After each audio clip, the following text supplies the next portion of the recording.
finally settled in. Have to get to some electricity. The truck was taking over every time I would try to get my volume in. Then all of a sudden the truck would take over the Bluetooth, and the speaker didn't dawn on me until after that. I could have just turned the Bluetooth off. But, you know, that's what happens when you're rushing. That's what happens.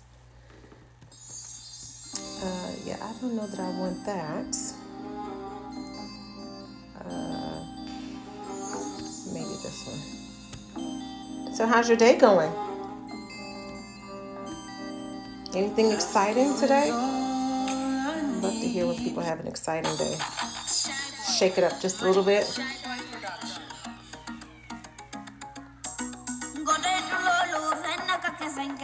Hello, welcome in.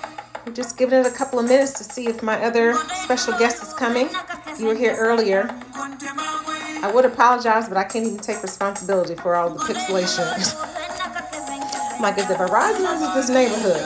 Literally left my client's house.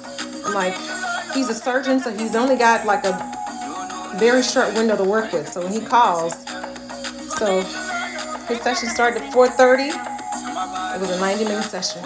So from 4:30 to 6, guess what? I was working, and I'm like, I got to get to my live that I was supposed to be starting at 6. So within all the rushing, of course, every technical issue that could happen happened. We eventually had to let it go because Bluetooth wasn't letting it happen. So now we're just in here chilling, just a couple of us. If my other guest doesn't have time to join, because again, we did say 6, which is 7 o'clock their time, Eastern time. If they can't join, if you guys want to join in, I'd love to talk to you, meet you for a little minute. We're going to talk about something different than style. We'll get back to style next week. We can get Victoria back on. But for tonight, I'm going to talk about something else. How y'all doing today? There's my girl. Look, Miss V, I had to come home and get connected to some power myself. I was just saying, it didn't even dawn on me until after everything went awry. I was like, Vanessa, you really could have just disconnected the Bluetooth from your handset, from the cell phone, and then the truck can't communicate and take over our live. That's okay. Next week, unless you want to chat now, like we could definitely chat, because now I got my stand, I'm plugged in, I got me a little feel-good music happening, so I'm game, whatever you want to do. But I just figured I would jump on for the people who read 7 and didn't see that it was Eastern Standard Time, and with all of the different difficulties that I was having with my technical prowess, or lack thereof, that I would jump on at 7 once I got home, so the people could jump in. You did such a beautiful job. I went back and looked at the clip. I'm like, she's so, I mean, just, I love it. I love it. You did a fantastic, beautiful job, and I really appreciate you so much. I really do. I appreciate you so much. It means a lot.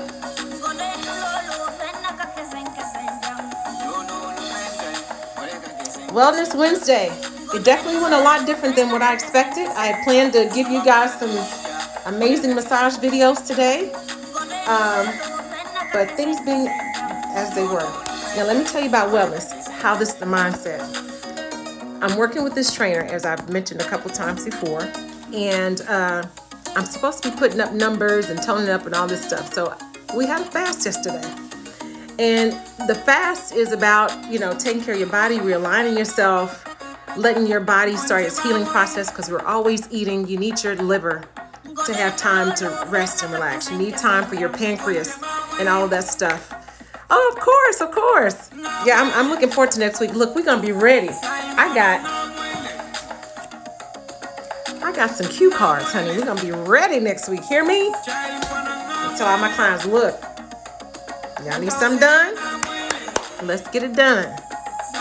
Early. Maybe even the day before. But yeah, he was telling me, okay, eat after 6 o'clock, but I was having such a craving. I may even put it on my stories because I'm ashamed of myself. I had like 6 entertainment crackers with all this extra, like it was fancy. Ooh, I put it together real good. But guess what? Instead of losing 3 pounds, I only lost 1. So it was like, ma'am, you owe me an extra 5,000 steps on top of your 10.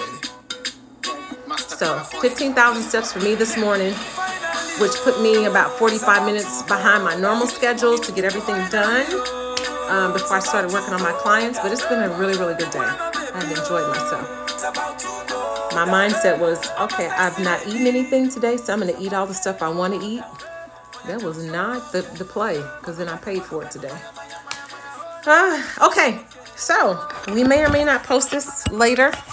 Let me move to a different space. Can I do that? I'm going to try to do it anyway. So tonight we're going to talk about, and I'm going to put the definition up later. We're going to talk about serotonin and hope that my signal holds out. Serotonin, the feel-good hormone, a neurotransmitter. What's the neurotransmitter? It's something that it's like a taxi cab that takes messages from one organ, one body part to the next, right? So the neurotransmitter is a chemical that reacts to how we feel.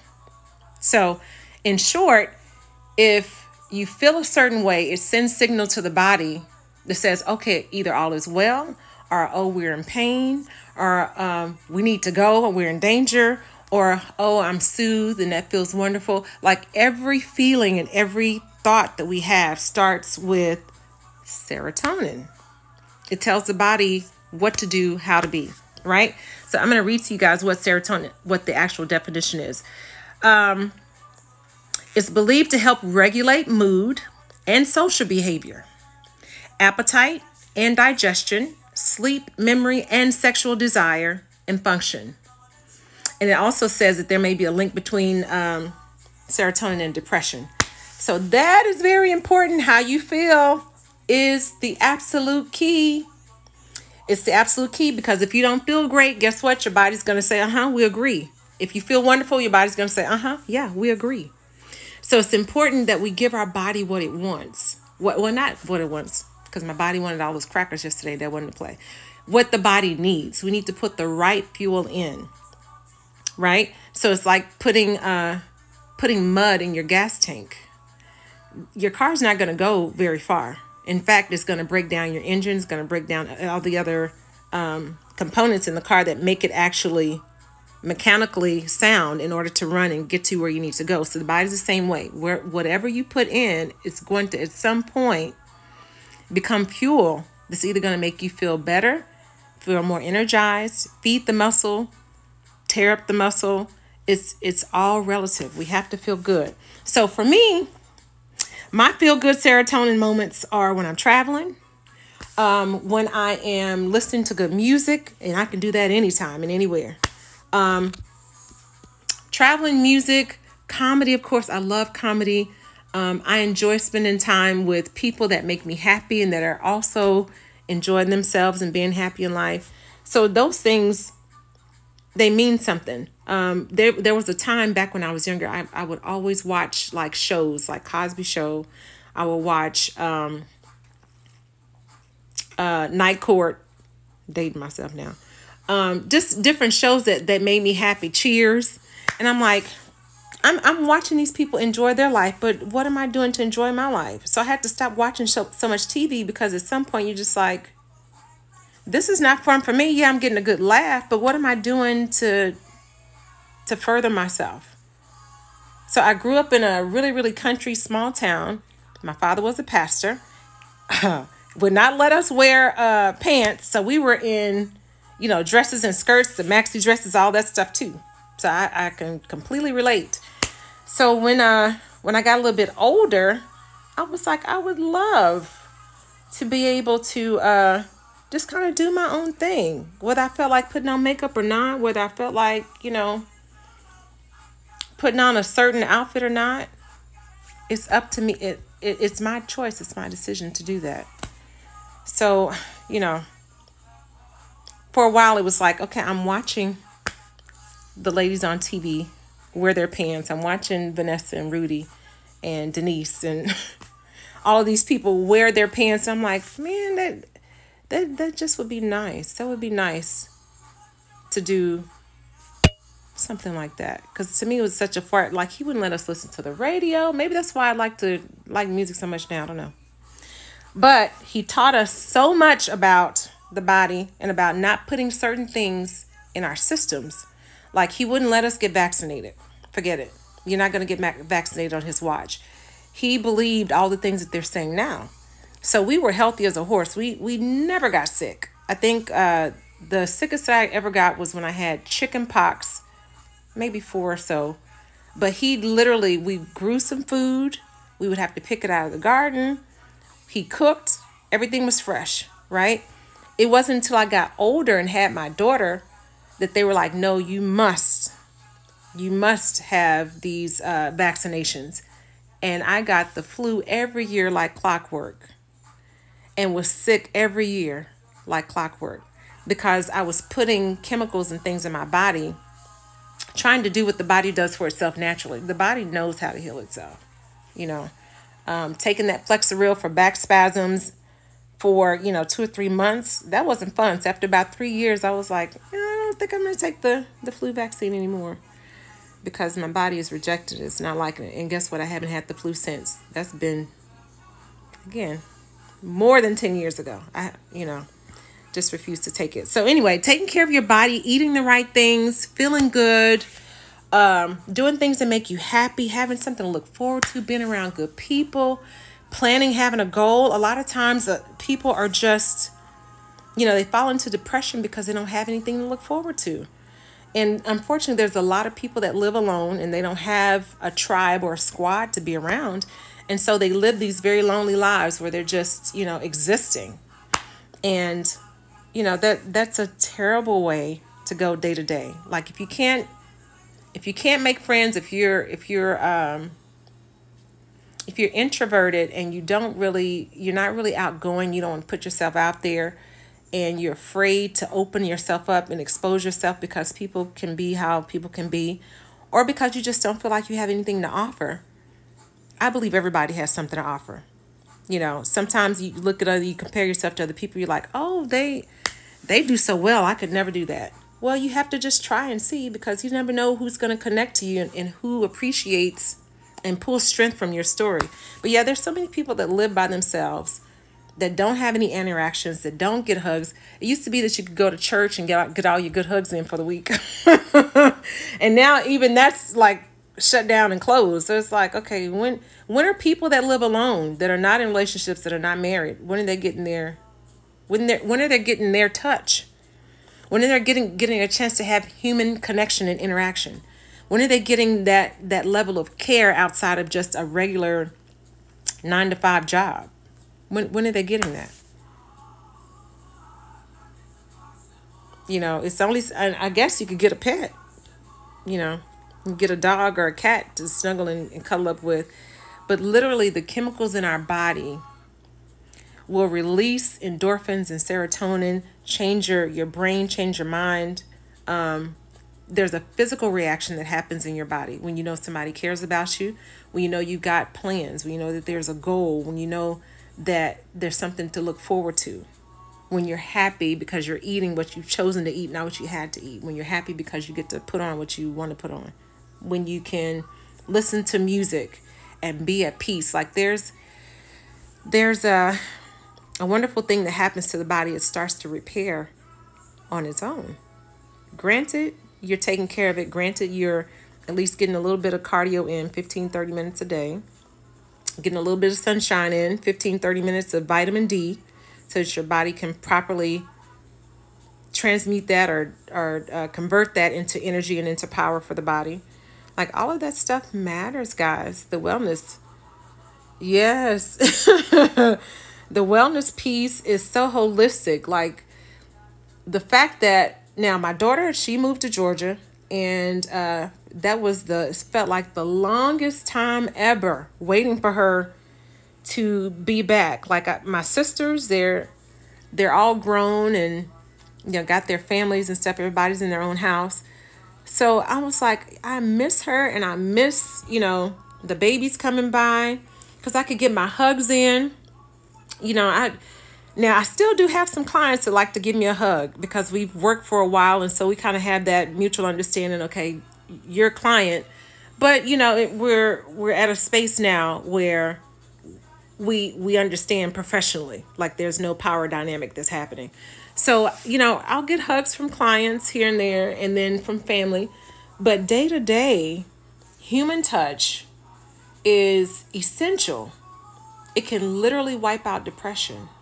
It could literally help increase heart rate, which helps to burn fat and all kinds of different things. Like if you're stressed, that cortisol hormone that gets released in your abdomen, in your tummy, in your pooch, your fupa. A lot of times that's a little bit more than what you've eaten and what you've put in. Sometimes that's the fact that you have stressed out and caused your midsection to be protruding.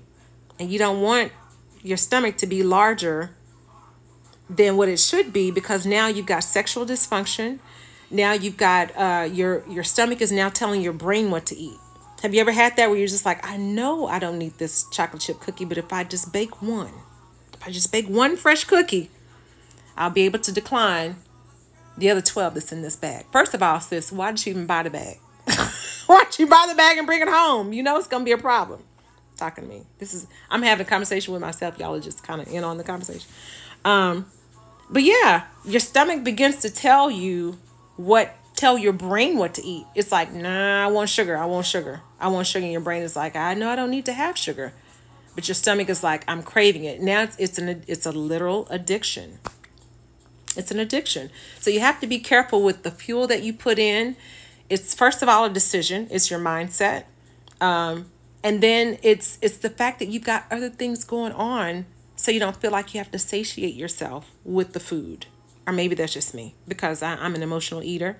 And I know that when I'm well and when things are going well and I'm not stressed out and I've got people around me that care and people around that love me, and I'm able to have good interactions, then I literally can go a day or two without eating. And I did this weekend.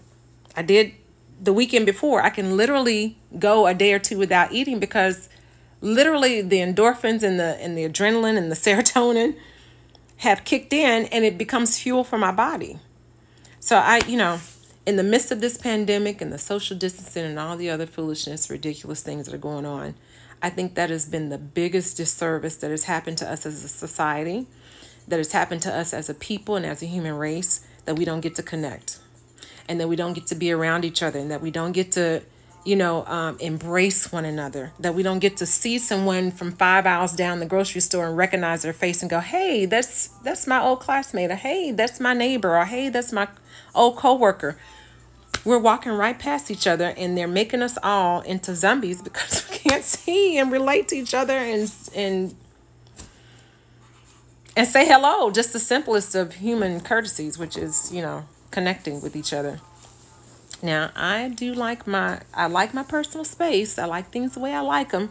Like even when my family comes over, I'm just like, okay, just make sure you put my pillows back the way I like them. I like my things a certain way. But definitely, it's good to schedule in time to be with friends, to be with family. You need personal touch. You need love. You need that time of exchanging and developing and growing. It's important. It's going to help you build that serotonin. And the way that you can get the serotonin, besides doing things that you like, is a massage. Massage is one of the quickest ways, if you're going to do something physical, besides exercising. But if you need an outside force to help you, you're getting touch, you're getting interaction, you're getting eye contact. Because when you talk to other people and you're connecting eye to eye, as long as it's a good spirit and a good vibe, you're exchanging, it's an energy exchange. You're getting what you need from having that conversation with the person. That's why it's so powerful and empowering when you talk to someone and they actually see you. And because some people they talk over you, they don't see you. They're just like, oh, girl, hey, yeah, They're looking for something more interesting than you. They're looking for something more interesting than you. And you're having the conversation, they're not quite with, girl, what'd you say? I'm sorry, I didn't hear you. What? Say that again. You're just like, it's so disheartening. You're just like, I don't want to share anything with you. I don't want to talk to you because you're kind of that dismissive thing. So when someone gives you eye contact, it does something to your nervous system. It does something to your heart. It does something for your core, that you feel someone is having a vested interest in who you are, what you have to say, to know that you're valuable, that you matter, that you're important to them, that you're seen. We had a conference with Lisa Nichols in Atlanta. I forget what year it is. What year it was. Was it 2000? And I was living in New Jersey at the time, so it had to be like 2007, 2008 maybe. And I owned a business up there, another health and wellness business. But this one also had the garments in addition to the nutritional supplements. And she was there, and me and my girlfriend thought, I think we're going to stay here in Georgia for an extra night because I don't want to miss this Lisa Nichols breakout session. Like, she decided at the last minute, okay, I'm going to have a breakout session tonight at 7 p.m. and our flight was like at 5. We were like, God, dog, when are we ever going to get to see Lisa Nichols this close? And for, I think it was maybe like $150 to get in. So we were like, we're going to do this. So we missed our flight in order to stay. We rearranged everything, got there. And one of her main exercises while we were there in the room, strangers and all, had to sit next to somebody that you didn't know. One of her main exercises was just for us to sit there and look at each other in the eyes. And it was such a power. We're about to lose power. One of the most powerful things was the fact that she had us just sitting there and looking at each other eye to eye. Because the spirit and the soul recognizes the power in just connecting. Not that we even have to say anything. We didn't have to say anything. We didn't have to do anything. We didn't have to touch and embrace. Just the power of being seen.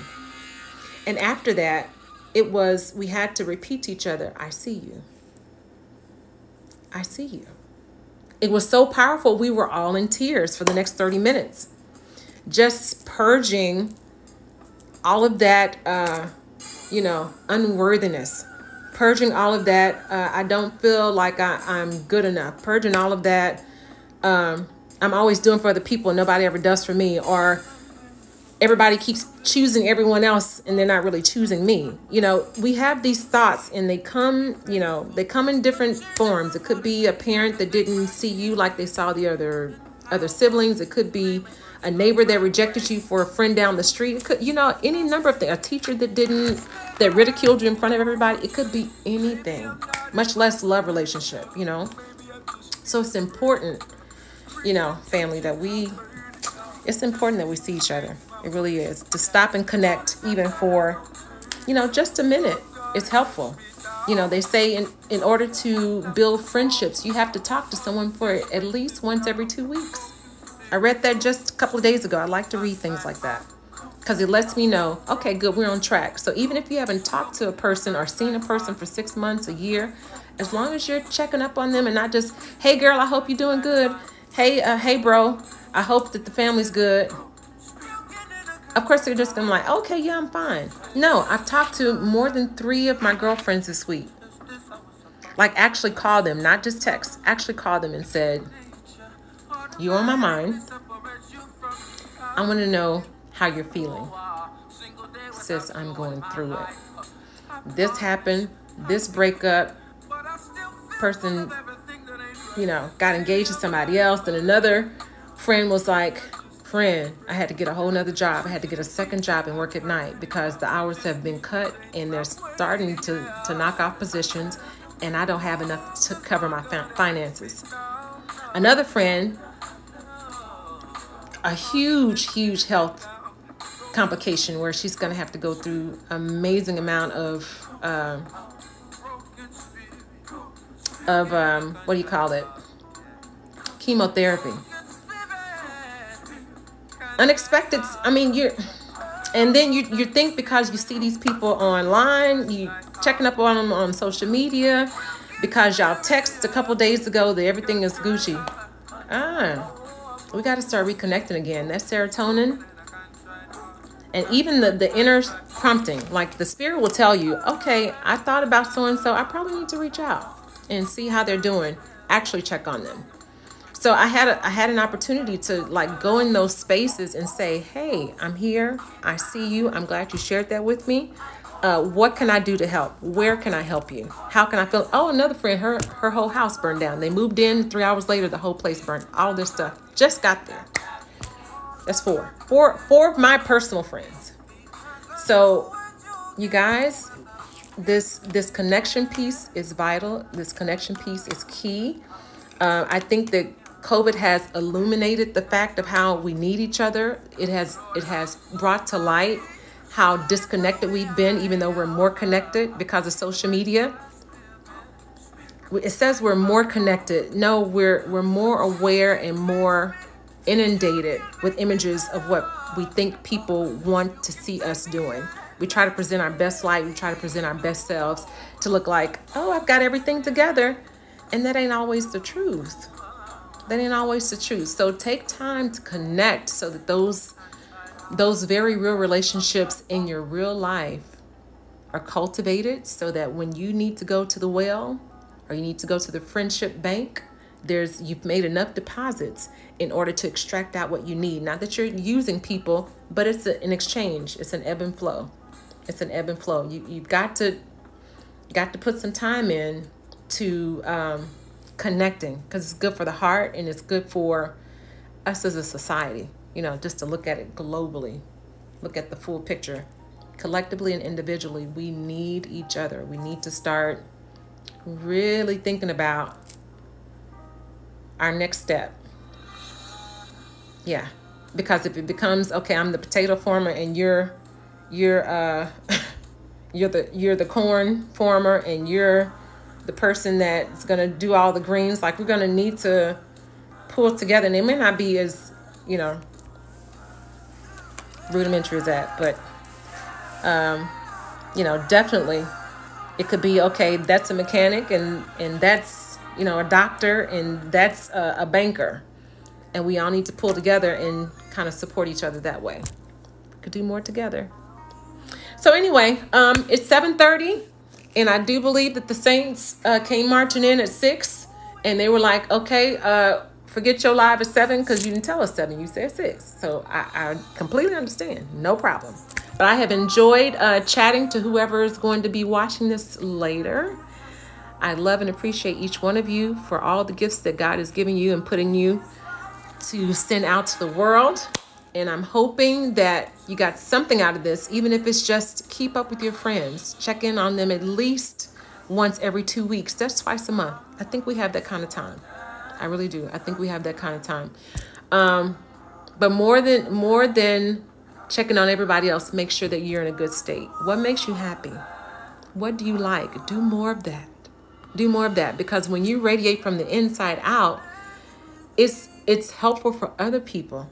Because your joy is infectious. Your energy is infectious. Your ideas and your ability to show up and be present is infectious. You have something wonderful to give to the world. I love that too. I love that too. That's why I loved your energy so much the night we met. I'm like, anybody that'll share their French fries with me, girl, you are right. I think I'm going to keep you around. We all have something wonderful to share. Just like our fingerprints are all different, we all present a different, unique gift. There's 1,000 different juices in the cooler when you go to the grocery store. So you don't have to say, okay, well, there's Dole and there's Tropicana and then there's freshly made and there's naked juice. There's no room for me. Oh, there's room, honey. There's constantly new things being presented in a new way. There are things that have their own separate spin on it. So it doesn't matter how many people are doing what we're doing. They don't do it like us. Hello. They don't do it like us. I don't care if there's 1,000 massage therapists on my block. People are going to come to me. The ones that are supposed to, they're going to come to me because that's the way it has to happen. I just believe that. I believe that. So anyway, you guys have a great evening. Love you, love you, love you. Peace, blessings, provision, joy, money, affirmation of character, all of that. May the people who have influence come into your space and give you the things that you need. Nothing broken, nothing missing, nothing lost. You guys have a good night.